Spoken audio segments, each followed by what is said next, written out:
Hukokori ke uhuwhanga mohenga hi talawhatap ko dobe o ku wha o atu pe miheni talangata e te au o whai ki tua mamao. Kai ada moe whainga maari ko ni ke o atu ai homo polokalama wha wiki koe kui loa ko e whawhango SAIONE pe ko ukori ke uhuwhanga atu ki a hoik ka maha takiloto pe pefoki ki he kakaitonga ko dobe o ku mo whanongoa e tau polokalama wha wiki koe ko e whawhango SAIONE.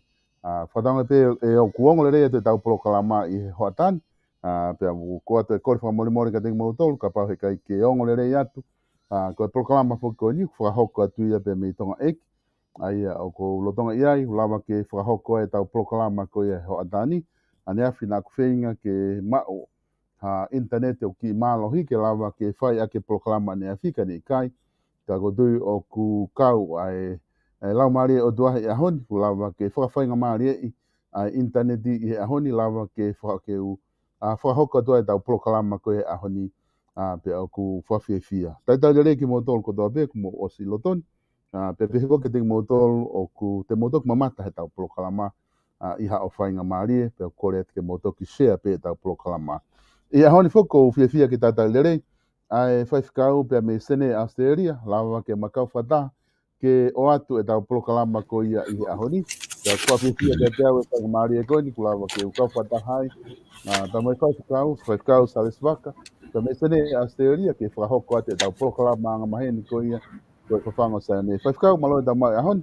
Pepe hake i Australia na pau pepe hake tuu e konuapa me family ka me hena. Solo mara vito pia go fafeta i he gi. Go hi go le o mai e whainga maari e koen. Pia o ku kau koe tangata ve almoni. O vale bengu tapolokalama ku ke tapolokalama me Amerika. O vale bengu ke tapolokalama me New Zealand. Pako o vale ku tatuai polokalama ni au ni ku ke polokalama mai me donga. E solo whakapeta i beko hui he ku fulahe ui i he ka kuanga whakapetiani. Pako whakapeta i ko ho whemo i kina matonga beko hui koe ui ko whai ka te koe i he malae pia moe o kuke ako ki ai, tau ki ai, pako ma. Koe tōka Australia taimini solo o ku langi taftonga pia mamalohi mai e matangi o moko lelei. Ka pauna i kai ke mamalohi matangi koe afu atu pia ko kamata foke mawa o ke tuunga vela. Kai whakawhetai koe uhi koe kei pongpongi ka ku o ngau e mai ai mamalohi e matangi ke whakamoko i e funga i whonua. Pia koe tū ia koe taimini i Australia ni pia nonga be whonua koe ke toi whahatala noa tāwhea moe koe taimini koe maumea be whai koe tari koe talamai koe na koe kileimiena koe kileimiena koe kileimiena ko ose mau taimi launga atu koe taimini koe taimi tari be ai whakahoko mai e ngai kleimi. Ka koe whamirio ku mau ke i he hoterepe, pia hangepe ko ia solo ku ke anga mahini ki ai, he koihi he ku ke osi lea mai pe te mau Christmas pia ku o whakamoni pe, whakamoni hoku sino ata mai mo lau maari e mooni pe ho rea. Ai a koe whakaloloa koe ni na tok whai mai ke au whaati se mā koe mau tuu ia i he tonu koe a ho palofisai. Ka whawhanga tau. Mōne apito, whaikau te koutui, koe taimi tonu mōni taimi te tangutu ai o nofu ai o to ati, pate pe tari whai gremi, koe tari whai gremi o noua, tari whai gremi o no tolu. Te taimi le rei mōni e te nofo tāna ke u gremi ko ia. Kare te whitu ke tau whanonga tu koe ni ke taimi Christmasi i whaikau.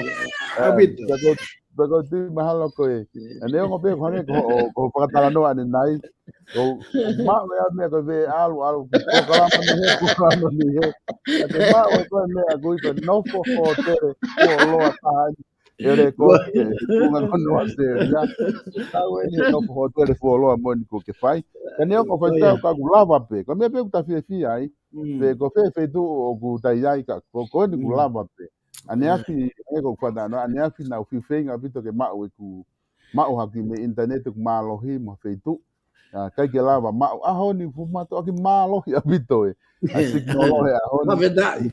da polokalama be ko tu ko no uhinga ke lava ko polokalama ko ni ahoni fa kawe malo ko tu ko tonga ni ku afu abito tongan mahal ko tikiri me tikiri wa fitu wa val ai afu ia e funga fonua pa ko tu no molo benia e a hen tawanga maheni ai he taimi koe ko taini mi ko ke te loga fu me liliu ko ka kai he ngai ahoni o de sio ki ai ane a moni te fu na ma a malo lo hen pe ko ke ka kai ko neongo na e ka ge ola le fenga e tau timi mat matonga kana o sio ke ka kai he lo ala na ke float te mo sia na le ho pe o me le mo ngai fu ka tonga mo sia o pe mo ka float dia ai ngahi wa henga ko na wikuna ko e mo ka na ka date han ko ta fit ha o pe mo na ngahi float na dolo alu na dolo ke pa ka popua mo ha fu ngahi ngau alu pe ka ka ia ke na ngahi fatongia ka ku sia ke ai ku holo longo no ka ka ida ni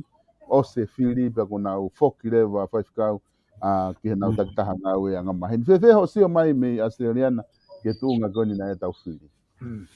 Koe tunga koe tau whiri o ku whakaotua ai whiri manatui na ta whenga ke kumi ai mahu inga o e lea mai ai folfola pe koe manawa mai ai folfola ko hi he koia e ikuna. Koia. E solo he koe otua o loto. Pe koe otua o ngā au e ke loto e kakai. Ka ke whakatoka ngai he kai ke tau kei lava he koe human being ki tau tolo. Kai ke tau lava tau tolo ke whakamā o pope tāna tu ngai e loto mo e loto mo e loto toko lahi o sapit pe koe kolo mo e mea. Koe otua, koe ne lea begi ha loto o ku lau miniti be lau sekoni be os mahino ke toko taha kotoa. Ai ngau no konsen. Koe winga nei ave ai konsensi, o mai ai konsensi o fa o ke tangata. Koe whetu taki anga ia tangata mo e otua. Ka ke whakatoka nga e palopore ma. O mai e otua ki he tangata, ke mui e tangata no konsensi, he kurea mai ai otua, ka ke i hanga pena to lolomi ai konsensi totonu, ka nau ngau e ki peho nau, ai iwi e te volo, mo e nau fie mau, mo human being, mo feeling, ko e oi materie. Pia ko e ku manatu I pe solo na ta whakama opo pe tau e polokalama he tu site pe to whai whiria tu pure lulu. Pia ko e taha pe ia hai ngahi mea na tu watu me polokalama ko ni ku os mau mai o tuaia mo de whiri. Pia ko e taha ko e kurea ko na e whai ki he polokalama ko e wike ku o si tau whai halot whakawhetai. Whakafoke langi ke o tua. Ka ke hanga whakatonga I ai o pure I ki tau tolu e o tua. O kui kai pure I e tangata e he neongo mo e ne fie mau mono ata mai. Pako yanga ia usio atu ke whiri maalahi ai whiri ko e ni neongo ko tapewa ai whakafofonga e taha kana e mahino pe ia solo ko e tapewa ai toko taha ko ia ko ono hinga na whakatokanga ai te volo e hu. Ki mua I he whiri, pia ko hono whakamo ni pe ona, ne o siongo I pe e whakafofonga ko ia na e tō I he whiri, ko hui nei fumalohi hono oho fia e he te volo. Ake whai mea e ua uruaki, nei ngawe ake lau maari e loto mamahi, ai kakai. Ko e uhi, ko e hanga e ono, e whakafofonga o ono, ai na ne whakama, na nahua ki whakamau ngā, o to'o ai tokoni ai fulakanga malunga koia ko tokoni pare mia. Pea oku fisi ia kakai I e hanga e he fefine o iku nai o ne hanga iku nai ai vei pāna na whai e na whakaton whakamauanga. Pea koe foi loto mamahi ko ia koe te volo ia. Ka pauna nau whakatoka nga I e polokalama e talatu ko e whiri whakaotua o pau ke tau whakaongo ki o tau konsenisi ko e hae mea ai mooni o tau konsenisi mei o tau loto o ave ki o tau ata mai ke hanga tau ata mai o mai ai fo iongo ko ia ke tau lava o whamau to tonu ako tau ata mai e mooni. O kui kai koe I tā mo loto mamahi solo koa mea ea ke tau I tai o tupe I e o tua. O ke whakatonga I ai fo I tō koe nā koe ao no. Ka koe fo I tolu koe nā koe fo I tolu ia ai o tua, pia paki I he te volo e taha. E solo. Mari. Iyo. Uloaki ia fo I whakamooni me lau maari e. Ua fo I whakamooni me lau maari e. Kua hopo hifo. Ai mawhai ia o whare area, ke toi hao ia kau I hono pou I o e candidate. Ko e te voloko toa ia, nei mātua ngai e tō, ai whika hono ko ia I e whiri e solo. Kai whakawheta I ko I visone, ko he tokotaha pe, nei omi he visone, pia toko whakakakato ai toko ua ko e, kau whakafoke atu solo. Mahino pito whaikau, pia ku tuku mahino lei a pito whakatala noa ku ke whai, I he tawha aki koia. Pia ko tuku koe ola ena ko tuku mai hange koe ko ke whamatala ki ai, ku whaapofo a pito e ola, lava maten tapueruelu, pia mi tonga tawha, lava tusi day, e koe hoa I a post day, minista koe, ko tonga paremia na whamalolo I, mi tonga tapu ono pe lava reva a piven piukala pe me tonga fitu ko fili e ko whahoko e he kakai I he tokolai tahe kakai ko na whahoko e fili pe ko tui mahalo o kulahi pe kakai o tolahi kakai ko nau fia maria ki he ola pe mo e fili ko fai to ni fai kau ke tau sia pe ku aha ngai me ave ki fra mauanga ke te faha foki e fra mauanga te kai ke faha ilo kai pe te lahi pe aho na ye ku anga te nau tole a he wavalu he lau fili pa ku ata ku ha me o ku loto mamahi ai pe ku ne pe na fa bright pe ku anga le a he wavalu ke nau foki ki fra mauanga ka te tau toki a o pe kai pe ku ha me pe kai ka ko tu ia o ku ai ko tai nimi ka ta foki mai ke polokalama e fa kau ko tui i he polokalama ko ia o e ki tau ko ni i he wiki ko osi na ta fa ma opo foki ai i he wiki ko osi e polokalama ko ni na ta fa hoko pe ko tui ko polokalama fa fia fokia i he tatala noa ko ia ki he pure le rei pe mi ta fa ko ia to tapu ka te wat ke te ko i ahoni ko nga ko tui ko ka venga ko e ahoni e lava ke ta to foki ai i he ke ka venga ko ni fafangu SAIONE pe ko ta fafangu ko fa le fa kau hala ko alu ki sop na ku alu fe hala va ko lo o alu fa nga tono ai pe o alu ai ke alu au ki sop ko a ma lo fu a moni te o gule pe o eva i he ngai mata ta yo sio ke kakai na no foi na ku so atu ki SAIONE na so atu ke fu fare lo ko ni senturi SAIONE o ku toko lahi kakai no e fa mana e fa polokalama mai o so ke fu fale lo tu lahi pe fale mo tu a friend pa ilo i kakai pa mana tu i hake ai hingoa ko polokalama fafangu SAIONE e daim na kolos falaka i he fu fale lo tu ko ni fa kau ke ko tu mahalo ko tahai o e popo ki ko wat ke te ko ke fa tala no ki ai ko tu o mahu inga ki ta te foki ki ai i polokalama Io malo bito solo pe o ko whawheta i ko hi ko aha ua nima o si ulai taha hiva o no. Koia. I he taimi hawhe a e wha AM, hengi. O mea e whekau koe o i visone koe whakafoki a hoku loto, hoku laumarie, e he laumarie o tua o ki he fuwhare lotu ko ia o e whakamanatu senturi ko ia aia o ku i tonga, a nau tu i mamaloa, pia o mamata rewa o ko heka i olunga i he funga taua o e whafangu mo e toko taha, pia o ko koe mang mea whai koe tā e whafangu, pia ko au o ko hanga o fusi ai whafangu. Koe taimi ka ku alu ai ai hufanga e whakatapo pia pui ange he moho egi ai elelo koe o e whafangu o tau he uka mea pia kai ke ongo sauni mai ia koe uka mea ongo kai ongo mai ia whakarelei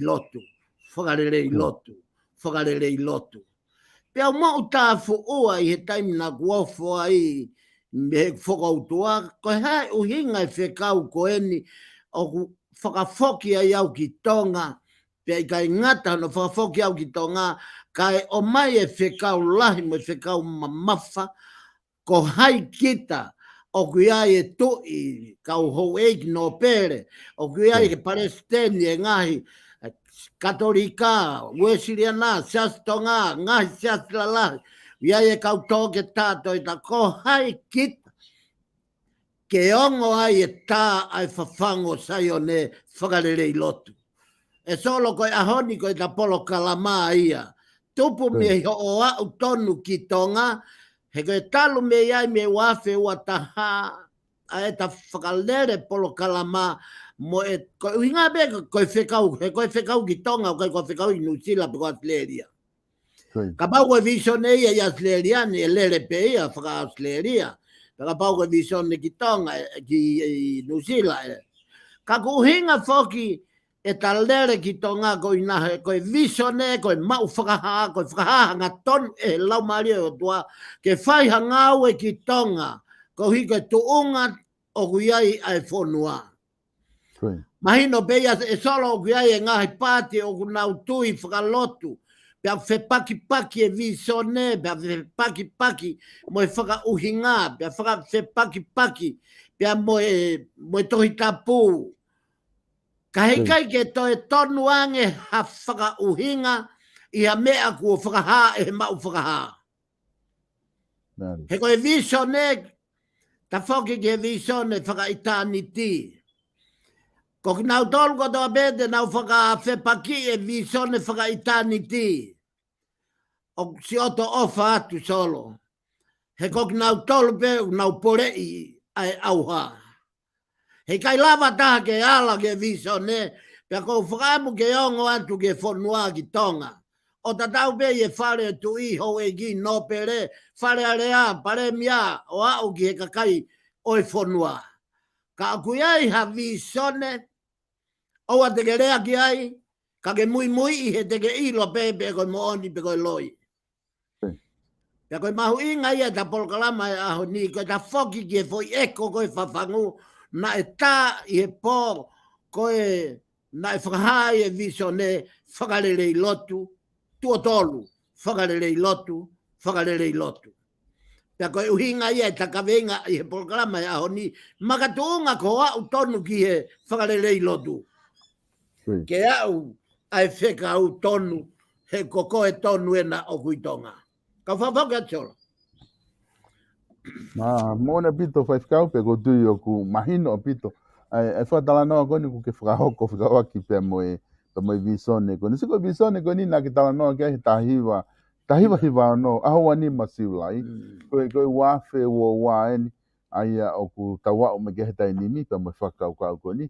Aia na makatu unga whikia i hono ui koi a polokalama koe FAFANGU SAIONE. Aia koe fwoi. Koe o mai koe ai whakau kau whakalelei lotu. Aia na ai ha whainga uhinga whate fito na uhinga ki ai o ku kai ki se lelei e lotu whi mau ke whakalelei i pe koe i ho wakai ki ai e whaifkau koe hae ai uhinga ho wakai e tu he tainimi ki ai na o mai ai ai eko koe ni leo koe ni o kai koe e leo e whafangu kai o mai ia koe whakalelei lotu. E solo koe lotu o mahino pe ia mei he tohi tapu. Ku os whakamatalai e he tohi tapu ai loloto, mo erito, o e tui, mo e whelawe i pia mo e otua o kui, koe otua o e universi. Mahino au bito. O ki ai hono hala whanonga, pia mahino koe hala whanonga e lotu. I e taimi tatau pe, o toi ai e whiri lahi o e hala whanonga o e lotu whakarite ane ko e te volo. Whakatoka ngā i e mea ko e ni solo. Nā e toki hake mai pe, i e tau en pe kua o tau e homofulu a e hake mai teknologia. Nā e oskamata pe fall, pe ko e fell down, pe ko e tō ai lotu ia. Tako i kai koe tō ia i tonga pe, tō ia i mani kātoa. Ia tek nau tolu koe pure anga whaka ispite, o ku ilo mahino ange ia kak mo tolu e whanau ku toi mama ange mehe ngahi lea, lau lava ngahi lea kehe ange koe lea whapitani, lava ngahi lea lau e ngahi tohi historia. Koe langa pilamiti koe na e whai ispite. Koe fo i tui whakafonua fok tolo. Pea au nau tauhi e nau tolu he pilamiti, a e nau pekia o lau senturi. Pake hanga whakatoka ngā i gel, whaunga mo e ulunganga e langa e pilamiti. Ka pau koe fo i piriki e wanoa o kunehanga kawa fo i round koe o i makatu ngā. Koe fo i ot piriki hono wahe kai toi wanoa ia. E taha hiva ia. Pea alu ai pe o mua tō tau ki o lunga. Pea ko o lunga. Koe fo i piriki koe e au ke tau potu taha fo i tumu koe ia koe fo i piriki pe taha. He kai toi ua ia. Kono natu la ona kai toi ua. Koe ne ua peke ne holo ana ia. Solo. Koe uhinga ia visone koe ke whakarerei lotu. O si holo e lotu ia. O ku nau kei kawe au pe e nau tolu e lotu. I e whaunga motu a. O solo ia. Kuanga whakao si eni. Ula kia whakamoni. Ua. O se kuanga e tamai koe creation. Koe whakatopu. I e universi. Pea mo mamani katoa. I e whamiri si atu whanua. Hoko mai a si sumo e ne huhu i. foi tau pe tolo hoga masi su whakakato ne misiona koe whakamouia mamani. Pe kua os mouia mamani ia. Na e mouia mamani i he foi misiona sisu. Palo pore ma. Solo. Kautalato e palo pare ma. I e toi sione vai ta walu. O sayangi e ku alu. Kai tuangi ma fetongi ko lau marie. Koe palo pore ma e ahoni koe kai ke mahino ke kakai e rea e lau marie ma onioni. Solo na kuosi whakamatala he polokalama na ku whaiako ki hoku whamiri koe toko tolu tolu. O toe o whaai i e fui mahina kakato moe aho e tolu. Ta koe o hoku ui whakawhaiako ia me doi tapu. Na kai iu ia e ha tangata. Na e ui kotoa aki pe a ngahi lakangani aki pe ia e visone. Pe aku whainga e kau whakatanga ke nau hanga whakatangai. Solo koe uhinga e whai visone koe nau talanoa atu. Te tofa ho hala ake mate. Koe. E koe ia pe e kolosi ke whakatangai koe. Te uhanga ore ei ke ta whakika e ata ho hala. Ta koe uhinga e au ta hopo atuai ki tonga. Ke whakamahino ki tonga. Koe kuanga koe ni kuos holo lotu. Fie mau ke toi whai hano whakarerei. Koe uhinga ia ka veinga koe na hae visone whakarerei lotu. E solo koe na tula e lotu ia o whakau he kuanga te e senturi ko doape. Ia taimi koe na e ngawe a sisu koe pia ne whanonga mai hala se salia Filipai pia me ne kauako pia nau tuu he matatahi i he maha o kāreri koe. Pia tafoke a sisu o pia ke ne kauako mo whanonga te lau e kakai ko hai au. Koe tari koe kauako, koe taha koe kau palofita, ko ilaisia koe, ko seremaia koe, te koe taha pe kau palofita. Pea beata sisu, kako hai au i ho moulau. Pea tari ai e pita, koe misa ia koe, koe alo oe o tua mo ui. Koe tari ia koe a pita. Pea beat leva, sisu hanga sisu o rivai nea te foi tari, o ne te hanga whakafoki at peka pita. Pea i e funga makani. Te ulanga i hok siasi. Ko e ulak siasi ia, na e langa he sino o kalaisi. Ko e sino ia na e toi tuu, e tolo. Ko e uhinga ia, ai mahu inga e toi tuu, he kulanga e mea ko toa pe ia kalaisi. Ko kalaisi ko e maka turiki, maka tauolunga, maka fatunga motua, pea o ku tauafo e mea ko toa pe he mo uini ki ai. Koe mea iang tamari e ia he vei pā he longo a whakalotu whai i he media. Longo a nau tolu he tohi tabu. Kai mau whakaha pe tala mea pe lau maari e ia ki he polokalama. Koe mea ia o kuta whakatoka ngā i solo kau talate mea koe ni. Lere mai whai polokalama koe ia, tataha mai pe koe ia, whakatu siasi, whakatu e siasi, koe urak siasi ia, i he toi tuu, koe uak siasi, ma tui ke foi whakatu siasi koe ni hala i sesaria, koe sino kakano ia sisu. Pea whanonga mea sisu o pe kia pe toi tuu, pea kamata rewa i toi tuu, ai uak siasi, i he loki o lunga ai na tō ai o wha, pe koe hifo ai lau maari e maa o ni, ai koe ke kau, ke toko tea uanoa, loki o lunga, koe uak siasi ia. Ta koe uaksi a siko ia, whanonga me ai, toe lo tu hake, a Martin Luther, i hono kuonga, o ne te hanga revival o si ati. Whanonga me ai, toe lo tu. Whakatoka ngai o tō whakasenturi e lo tu. Aia ku ose foi kuonga nima pe whafau e lo tu, whafau e lo tu. Pea lere mai a Martin Luther pe whakafo e lo tu e sione Wesley, senturi taha fitu. O ke whakatonga i solo. Pea tau lere mai ai a sione Wesley. Tau wau mai ki he wanoa pe ko senturi wataha. Tō lo tu. O fie mau. Ta ko urea hanga tonu atu. Ko foi whakafo lo tu e na whai. Na e whai he visione whakaitani di. Aina fai e akrisi. Koe foi whakafo lotu. Ta koe uhinga ia, o e kaweinga koe ni, na kuvisone ai ke whakarerei lotu. Koe whakarerei lotu, koe foi rea koe whakarerei, ko hono mono pe ko hono Sao Paulo ha mea ko mau. Koi. Ko hinga e whakarerei lotu. Pea ko e mea ko toa pe ko no natula whakaotua, natula whakatohitapu, natula whakafolofola ke whakafoou. Pea ka iai ha mea kui kai whakafoou. Ko e mea ia e te volo. Koi. Ma pe mahino pe solo. Mahina pito Whakatoa whakau. te kuirea ko e whakarerei lotu. Koi.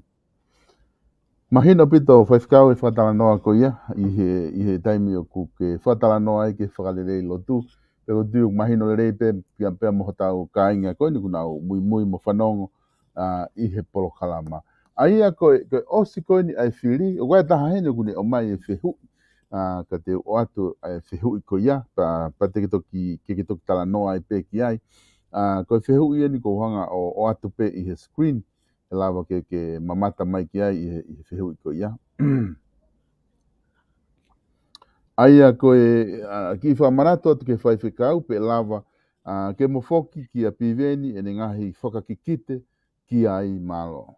Ai mahalo ko tō taha koe ni o kune o mai e ia ai whihu i koe ni i he whakaukau koe ni na e ai kikite na e ai whoki ai visone na e whai ki a piveni te e ki whahoko koe ia ai whiri na ke talanoa ki ai. Kai ke koe hoko koe ni whakaukau koe ni ko ke whatalanoa ki ai i he osi ange koe ai whiri koe ni ku osi kakato katoa ngahi wahenga koe ni o ku totonu ke nau i whare area. Toe pe wahenga taha ko tonga tapu walu. Na si toki malolo foki ai whakafofonga tonga tapu walu. Ai ke mahino mai ha taimi e whai ai ha whiri hono fotongi ki whare area. Aia koe whekau eni ku ke o mai ke tau hoko ki ai ku lava i whiri ka e whahoko ha whakarerei lotu ki he toenga o e whonua pa tau hoko atua i whaifkau. Ia solo. Whakatoka ngai e ne whakaotua koe foi whihala ki ka pau e tuotaha pepe ngari poto tau mo lotu. Koi. Whakatoka ngai ange solo pe o ku whakaotua, pe whakalotu, pe o ku tau motonga, ke tō, pe launga, pe au ki whare hopo whakatonu ho mai, whai whiri fo au, o sko ia launga whaaki koe, toi whoki ki whare area, whakatoka ngā iange pe koha fo i mea whakaotua ia pe koe fo i mea whakatevolo. He koi ulua ki launga na e mooni na kai toi whakapuripuri. Na e whakamooni me he api ko toa pe na e whai e tufa mea ofa. Tai, pea huai ki whare hopo pea maa. Pakapau toi ea whakapuripuri, mana tui na e whanonga pea si suia mo si utasi. Pea kapau na e toi ea whakapuripuri, he e maa koa mamani ta ea i hasi utasi. Koe uhinga ia o tarea tuai, ka koe elo ka toi whai e pāti koe niha launga i o piveni, launga i na ua ia mateni, ko tau osi mawahe tau tolu me lotu whakaotua, lotu whakatevolo. Kono uhinga he koe ke tau tukuang ke tafe mai e whinangalo e o tua, ke au mai ka tau tolu, pea tau tuku lolo, kakai loto lalahi ki tau tolu. He ukai ke wilau ia, pea toi pehea whanua hange ko tonga bekai. Nani. Koe mea ia koe o lea ai whepaki ai lotu mo tau urunganga whakafonua. He koe ne whepaki eni. Koe taimi kong tau tō ai ke urunganga whakafonua, koe peke tau tukulolo tau tolu ke lotu. O koe peke tau ongo e tau tolu o kia hivi e lotu. Whaita e hivi pe e tau tolu e lotu, koe hiko e tau loto lahi. Ka ui kai ke hoa ia mo i toi tapu. Pa koe hinga ia ko lea tuai, ko ose foi whiri, pia whai launga, pia nai hopo, pia ikuna, pia whakamooni. Sai, toni ke malu mai ai e pāte taha. Kai tukuange, ke tafe finangalo e o tuai whonua. He ka pau o ku hala visone. E toi puaki mai pia biveni. O hange koe whehui kone ku huhake. Koe hui kone manatu ke visone. Lolotonga te kai ke mawhetaulaki mo piveni, ke uilo a piveni, ko hai a piveni, ulunganga whewhe, ko hai tuunga whakaako kua uia piveni. O ko whakautua pongi pe nia ha, hongo fulu pongi. o mamata huma biveni pe ko ne fehu iu pe ko ha se kau te almo ya ke fare ta ko ku tari ko na o ange ka biveni na dalange alu o whakafoki mai ai pureanga o o tuaki moa ta ke hanga o unuaki ave whakafoki ulunganga whakafonuaki mui. Aia ke foi feto o aki au tō e lo dui donga. O ku taki e ulunganga whakafonua ai o tua. Ka kono toto numu o ne whakanatula. Pea ko e ne whakamamani lahi ia, ko e ne whakakaristiane ia, ko e ne whakamoui ia, ko e ne koe mooni ia, o tohi tapu pea manawa mai lau maari maundioni. Tuku ke taki e o tua a hono pureanga. Mo ono pureanga mamani.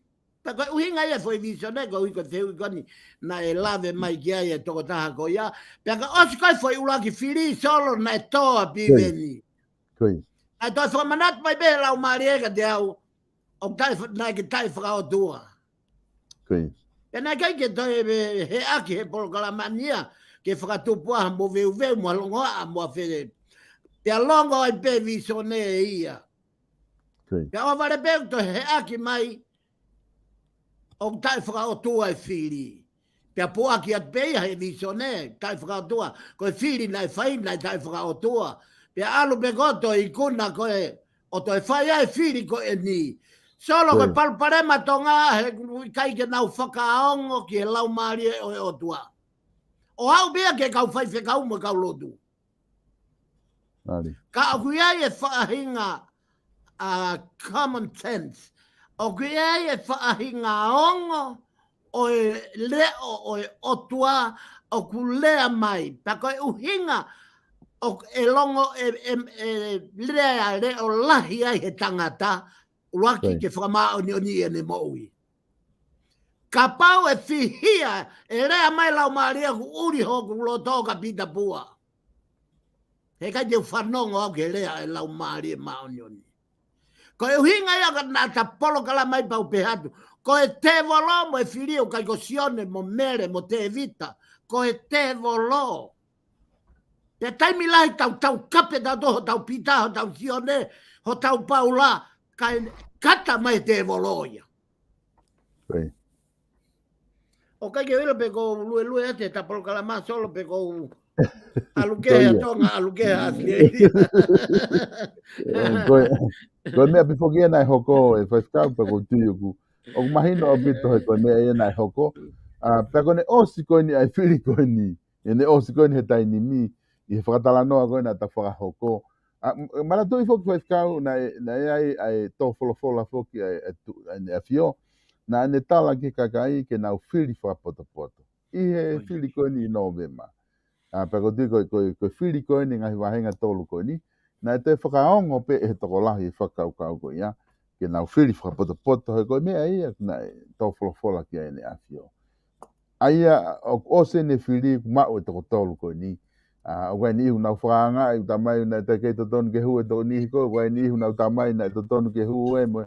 I ho wakai ki ai o ku whapoto ini i he tawhaaki wakai ai visone ko whiri whapoto ini pe ikai. Ai whiri koe na toko osu. E solo o kui kai ke toe whakauri la tai. E ne whakaotua. A ke uhinga koe ni solo. Nai ai toko taha nai tāwai, pe nai toko taha nai toko taha na hanga o fōwhai I loto whare a rea, I e fukuonga whakapouri o e lulu tawa e pure anga I he iwi e kau masiwa. Te kai ke u whetau ki au mo akilis. Te kai ke u talanoa au mo akilis. Si o tābe. Ka nae o mai e uho e lau maari o e ofa o tua. Sio ke tau potaha e foi ofa whaka o tua. Nai whei lau ai toko taha koe nā. E mo oniang e rea ai whaha e kakaipe mo oniang e toi tapu. E toi ula korinto va he hiva vesta hiva na malanga ai e fai whekau e toke tā a hio koe presteni ai kuonga koe nei peki ai agiriti. Pea ne tōgai e ne mea o pehe koe whekau ia maatonga. Mo wō hoko hoko atu e ngau le lei na e whai e agiriti. Pea ngari o kou solo kou whakamore atu pia mehe o pēki e tawhaaki o e ngahi tuanga e ngahi pāti, whakapāti mo e tuanga whaka. O kui kai keu kau au ka tawhaaki he koe o kia ana uhinga ko hoku ia. Kau ka unu ki he patoa e whakapatoa e kurea. Kau ka unu ki he tū e whakatū e kurea. Tū he toi tapu o ke malanga me iai. Kai mama ki he patoa pea mama ki he tū. Ke whaia whakarelei. Hei kai lava ke whaia whakarelei koe uhinga ia ka uhi ka whakaha ia tu e ope koe patoa au. E merino whewhe ke tū mo e whahai, ke whehanga hangai mo e whahai e tū. Koe whia ia na kau helo ku nau hopo a ke whamahino e nau tū pea mo e patoa. Koe harewa mea ku hoko, toi lavea pe patoa ia he mea ku nau o tau kawei. Whoki ke toi tapu tū me iai, kai mama mea ku ke rea aki, ki he tawhaki koe me tawhaki koe, whamiri koe me whamiri koe, siasi koe me siasi koe, o au whoki, ma oni mea ku te rea aki. Pea e tokoni mai rewa lau maria ke ne hanga whakahoko. Ka pau te upe hatu koe visone, koe visone. He whananga mai o tua, he kai lot finangalo o tua ke riaki. Ke riaki e ne sevaniti, ko hina ngari vare e ne sevaniti, ki he mea o ke whakamoui ai kakai e whanua. Hanga whakatoa ngai whakarelei solo fwoi mea koe. Kau oate fwoi ki potohi koe ni ke whakawei fua ake ta polokalama.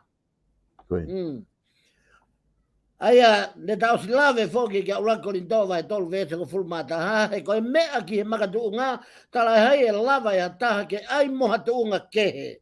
Ka koia be kua toka ai, aia ko siso kalaisi. Sio koe makatuunga ia e ta polokalama.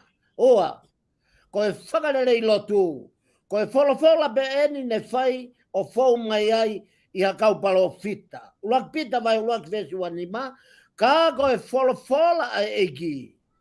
O kutolonga, o ta e ngata, pia koia ia, ai wholofola ne atu kia teki motolu i he malangai o e kōsperi.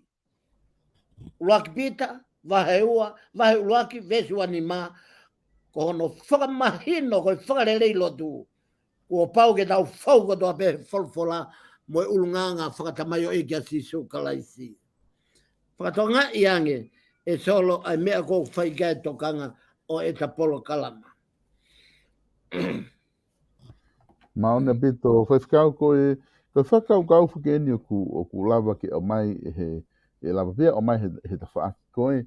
O ku e makatuunga nai ai whakapoto ai whiri koe uhinga koe lava a piveni mo mateni ki loto. Pe o ku makatuunga koe inga koe viso ne ia na e o mai, koe whekau ia na e o mai ke ave a piveni ki loto wharearea. E solo, hei kai ke makatuunga ai viso ne ia mea he sino piveni. Koe. Pe hei kai makatuunga ia i sino o mateni, pe o kui kai ke makatuunga ia i he ongo sino o ongo tamayo eiki. Koe. E makatuunga ia he maka kua toka ai, ka koe mafio sisu kalaisi. Nari. Hanga whakatonga i, ai mea na ikuna ia a akirisi. Na ikuna akirisi koe ne moui lotu. Na moui a akirisi koe ne tari fie maari e fua kolosi. Sai, kehe ia mo kau fua kolosi a honi. O ke whakatonga i ko kolosi a tā mamani, hono tolo holo he kautonga. Koe. O ke whakatonga he Facebook ha. O tau tupe a Amerika kapeki tonga. Tau tupe a tonga kapeki Australia. O ke whakatonga e vevea e kolosi mamani, he ngau he lotu e kakaitonga. Koe. Sio ange ki fisi. si atu aki ha moa. Koe whanua kaunga api o Pasifiki. Ko nau whe kape aki, ko nau whe rea aki, ko nau whe whakaanga aki. O au whoki solo ke mea whakaririfu koe ni. Kau tuku atu he o pē, he koe whekau. Koe tangata aku ne rea kovi ha whewhine. Pene hanga o rea tae tau ki a whewhine. Pe koe tangata, pe koe tamai pe moa whae. Koe I misi e toko taha kotoa pe, koe I misi ia o e otua. Pakau kui ai hane anga hala, koe otua pe den whakamaui. I kai koe ia tolo. Koe whehui me Polokalamani. Koe haku ke hanga ai o whakatere fua i ai whau ai otua. He koe whewhine kotoa pe kono nge ia mohono lang koe whau ai otua. Pe koe tangata kotoa pe kono nge ia mohono lang. Koe nau koe ia koe nau whakaotua ia. Ko hanga he kautonga ia, whetuku mai nau e otua, kautolo aki. Pe koe uhinga ia solo, koe whiri whakapoto e huki loto. Whanau mai solo kautala atu e whekau mo oni koe ni. Ka pau e kai pipiki a biveni pe mo mateni I he lotu ai kau whekau, pe mo e lotu ai ka kai lotu, pe koe kau karistiane. E toi puaki nau aki tua. Au kia e lea biveni o ku iloa koe tau moho. Pea koe palpore mai ni whakatuta make tau moho. Koe te ngāo e aki a e ongo hoto kakano. Koe whakainu. Koe foi pia pe ia, koe whakanonga ata mai, moe hapo I kai. Koe visone mehe o tua koe maa oni. Uak pita vahe wa. Koe visone, koe takina e lau maari e maa oni. He koe o tua e maa oni. O koe taa, koe whakatokanga e Polokalama koe ni. Ka pau koe hui koe e o tua. Hange koe visone kia pive ni. Aho ua. Pea whai whiria aho tolu. Pea ke ikuna. Ko ho ikuna ko ia.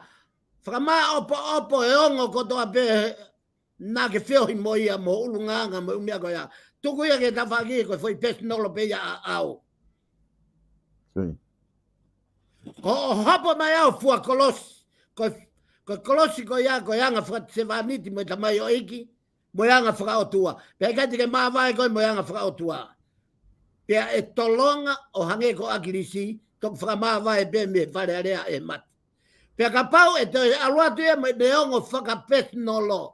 O whai aki e ne whakawheo hi. Koe mea ia hui koe whihia he tau momoho.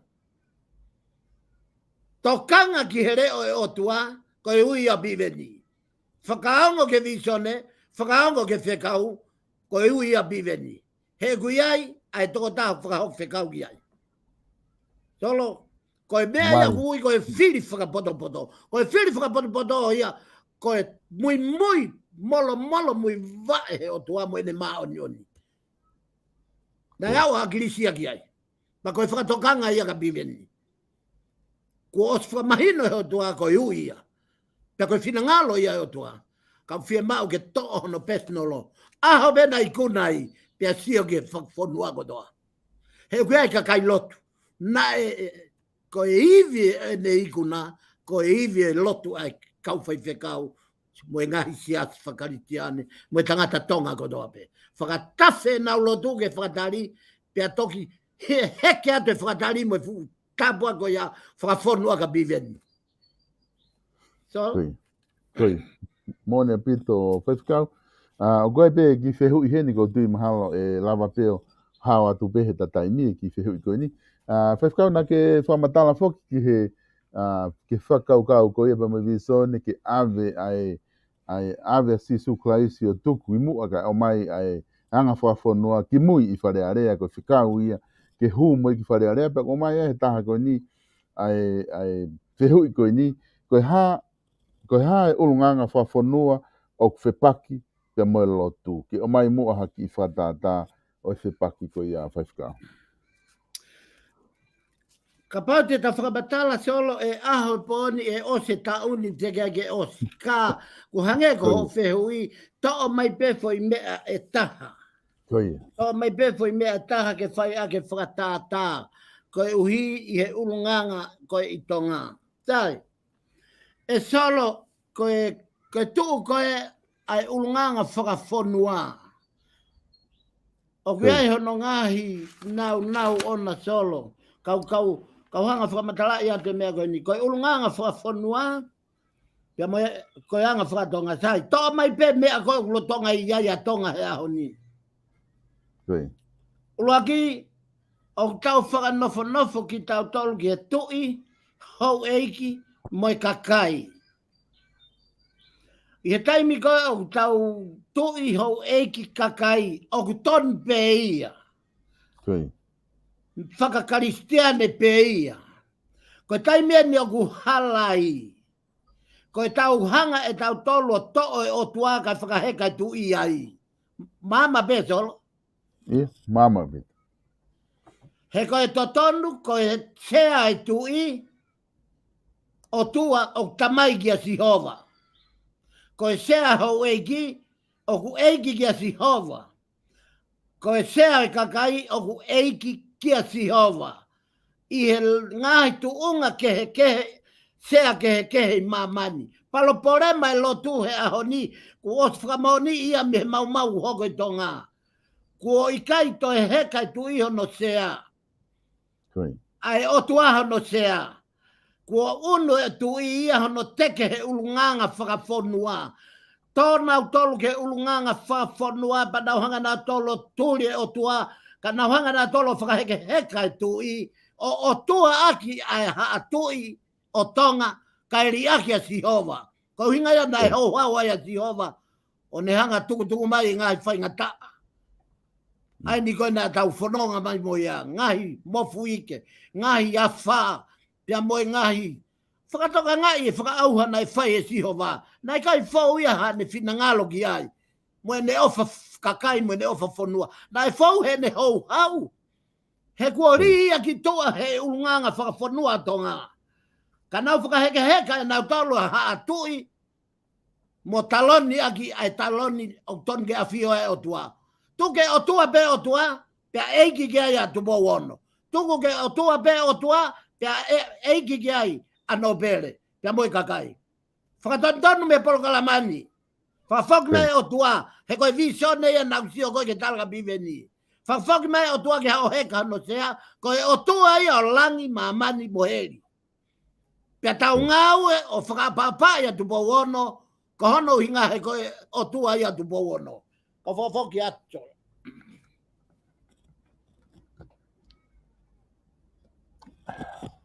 Ko ia whaifkau ko tui mahalo ko mahino apito e tari koini. Ko ki hanga o mai ki he whehui pe ko wakai hifo.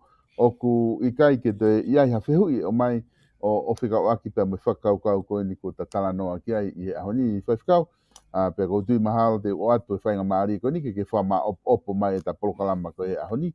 O whikau aki pe me visoni koini ki he FAFANGU SAIONE.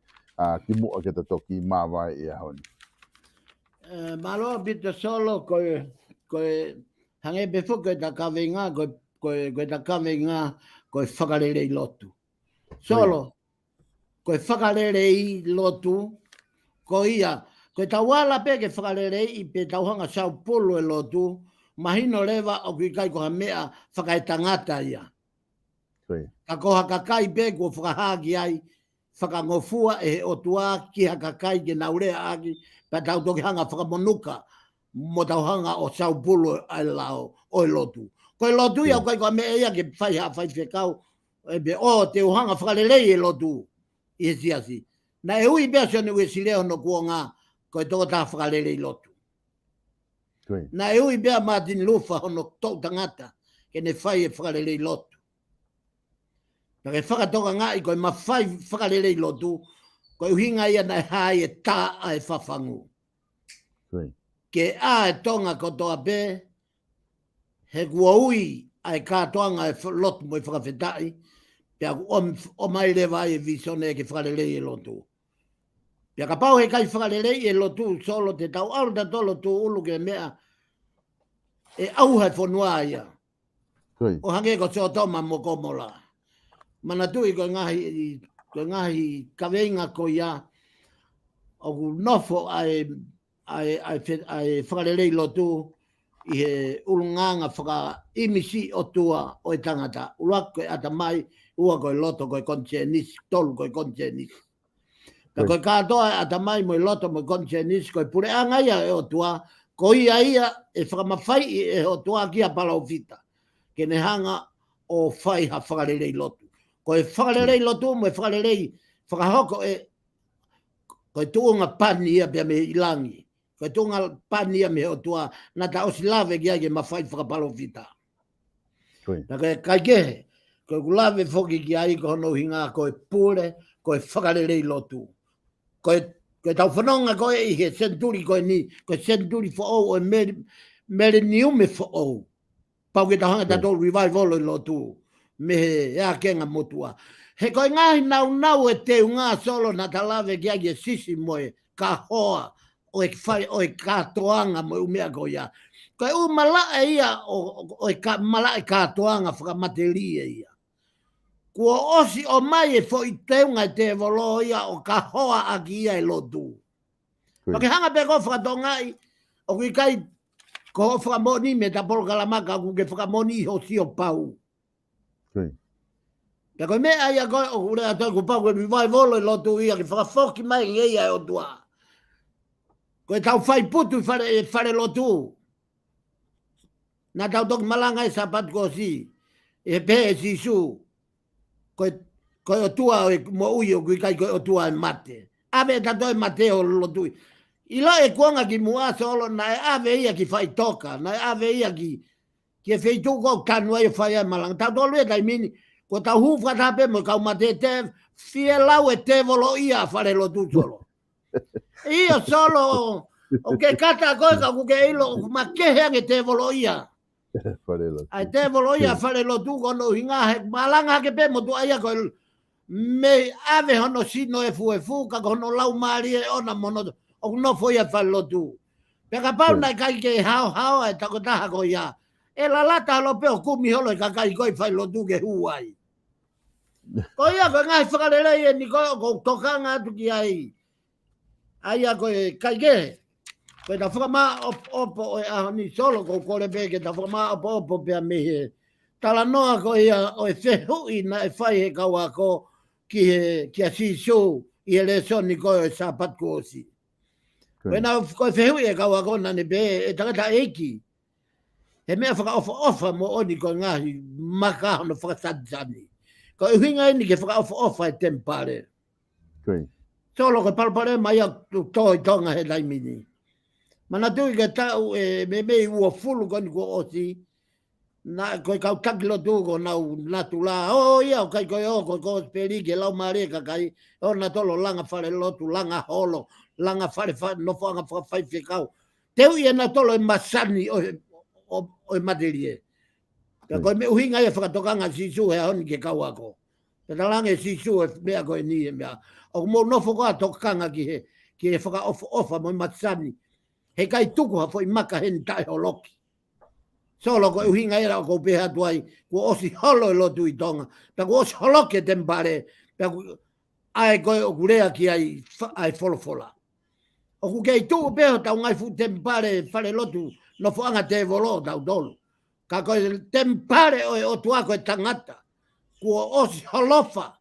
He kua tauka pe kape pe taaki mo e whakatupu ai o tua. E solo. Pea ku fie mau a pito ke whai a revival o ia ki ai. Fie mau rewa ke whai a whakarelei lotu ia ki ai. Ko hono hinga ke nau ilo. Ko nau kape e hawhae.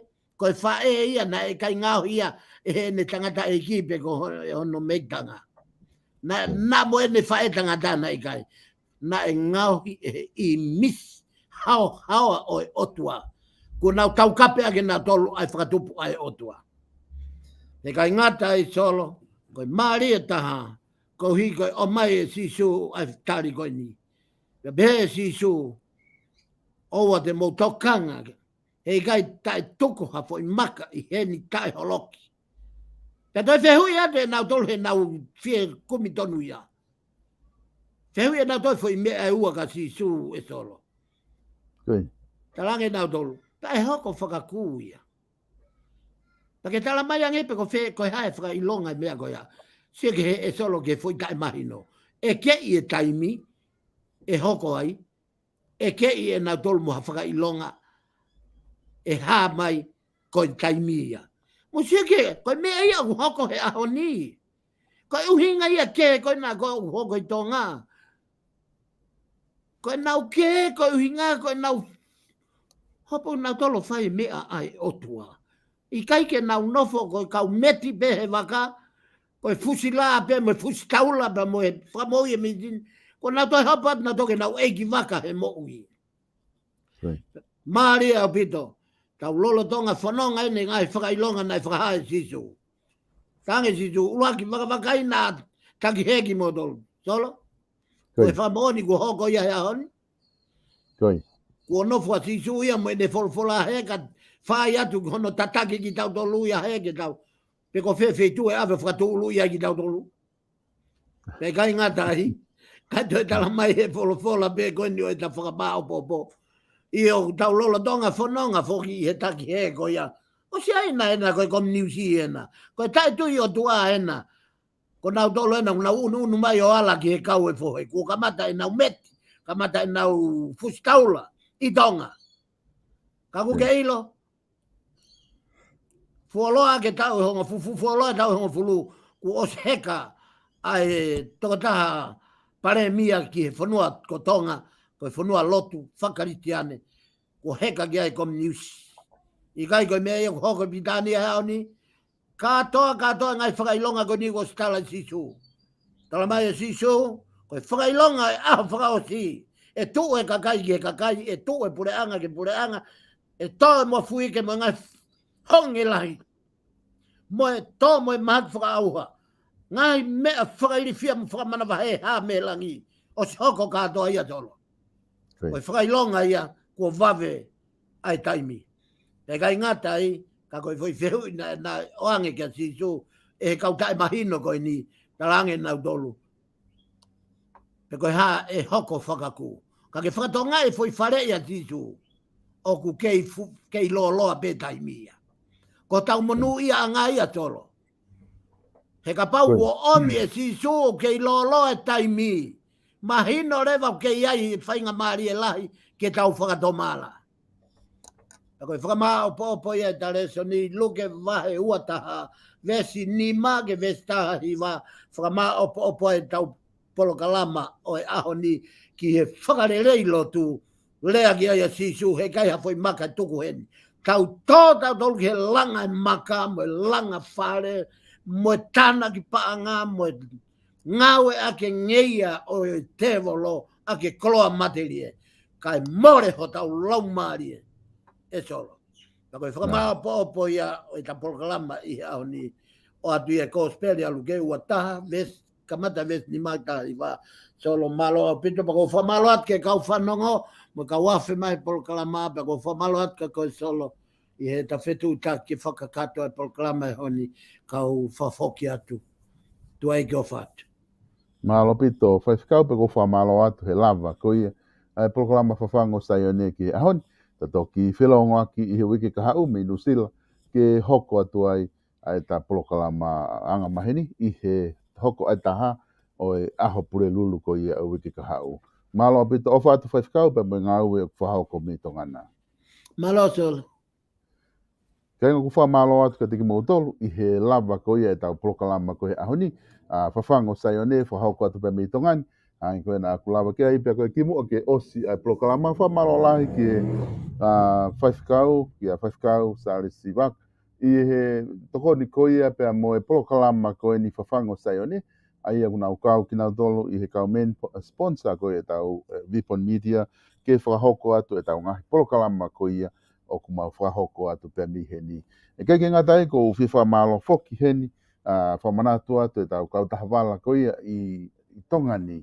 Alo ki he page facing store i loto nuk alofa hen fa malo lahi ke te kina tolu ke ngā koe lava whawhainga maari i mai ai internet koe ni lava ke whahoko atu ake polokalama koe ni ahoni ki mo ke ose polokalama ko loto pe ke uki hanga o hulu atu ka teki motolo ai wala koe ni o mao i he page facing store i loto nuk alofa heni hanga atu ki he tau moe pe au pe moe market tala mahupe he ki he tawhaaki to hema pe to mata goini o ku ai tite sel ka ke mo ki mamata mai ki he wala koia o ku lava ke tu aki atu e ka ta wala ko ni pe me tongani ko nga o toko ni lahi apito ia ki he tau ngahi polokalama koia o ku fra hoko pe me i he vipon media o ku lava ke toko ni atu ke te tau tol ngahi polokalama koia o ma ka toa i ta whaaki koe o ku lava ke ma wai whainga klasi wala koe te ke lava o tori mo fili ha whahinga wala pe ku ke fia mau e lava pe ke nau mau atu pe me heni wala ki he hoi ki whawhine au kui ai lahi apito heni e wala ko ia ki he ngahi wala polinisia pe ngahi wala aloha te ke lava o tui ngahi wala ko ia ki ha o aluatu whai ha o dina pe ko ho alatu o whakahoko ha o eva pe moho o whaanga ki ha whainga whetu upe o ku lahi apito ai wala ke tori mo fili ai i he loto whare koloa wala koeni ai page facing store i loto nuku alofa te ke lava o tori mo whiri ai ke ngata he wala ka koe su ulahi pe ngahi wala o tau i loto heni te ke lava pe o whiri me ai ko tui te ke lava o mamata mai me tu he taimi ko hulu atu he tainimi heni koe office o tau mo pe o building koe mahu ka ke fu asset koe ngā koe popong he laa ka koe tu he office koe tau mo pe o building oku ai aku ofi ai koe ai kau taha koe ni koe whainga kofu e ni kwe ungai mo tongani moko moko tio ke lahi ange mea koko oku moko moko i he kofu i he konga koe ni oku mea pa kwe ungai mo afu he ni tongani kei ki te mao koe whainga wala koe ni ha wheitu te ke mao pe ia pe me he page facing store i loto nuku alofa koe klasi e ta wheunga apito ai whanki ai wala koe ni quality lelei apito pe aku wheunga apito ia pe moe whainga afu koto ngani mao me whainga kato koe ni i heni te ke lawa whatau atu e whainga pesi koe ni ka pau ke fia mao o ku asia i ngahi teu whaafu ofa koe ni te ke lawa whatau atu ia pe mi he page facing store kaureka o gai ta whaaki koe ni te ke lawa mao atu ai ai whainga wala koe ni pe mi he i heni te ke wakai me pe koe whanki sue kaureka kulahi apito o ku ihe ta whaaki ia koe ni wharikoloa ki he te ke lawa whiri pa me whanki wala koe ha pe whainga wala ko ke whe mao whanki princess dress ia ke kaureka mao pe moia heni i he page facing store i loto nuk alofa ke ngā tai koe u me ai ulu mao me whaai koe koe wasi ke ngā tai koe matso ata oua lahi apita whanki matso ata koe ni te ke lawa o ngawe ake he taimi laa koe ni pe koe matso ata koe teu ke lau tohi mao kotoa atu ia pe me he tau whare wala koe ni o kune tokoni pe ne whakawhainga maaria i mai ke lawa whakahoko e tau ngahi polokalama koe ia pe me ripon media o te tau pe minu usila pe he whoki tongani ai o kwhai e whakamalo koe ngā koe lawa le rei koe ia hono whahoko te polokalama koe ni i ahoni o maktu unga i hanga le rei e kau taha koe ni koe page facing store i loto nuku alofa ke whawhanga maaria e nau interneti kai lava o whahoko tai polokalama. Ko tau whanongonongo pe, koe ngā koe polokalama ki a pongpongi e lava ke u whahoko atu ai polokalama whatala noa pa moe polokalama whatwhanua fo ou pe mo piveni piukala e whahoko atu i he taimi honga fulu pongpongi a pongpongi pa mi he pāka popua. Ai o ku loto le reia piveni ke ma whahoko te polokalama koe a mi he loto pāka me whangi whare ko kui ai koe ngā ke lava o whahoko aki ai polokalama koe a pongpongi. Ka mō mea tau toki whelongo aki i he taimi ka hoko mai.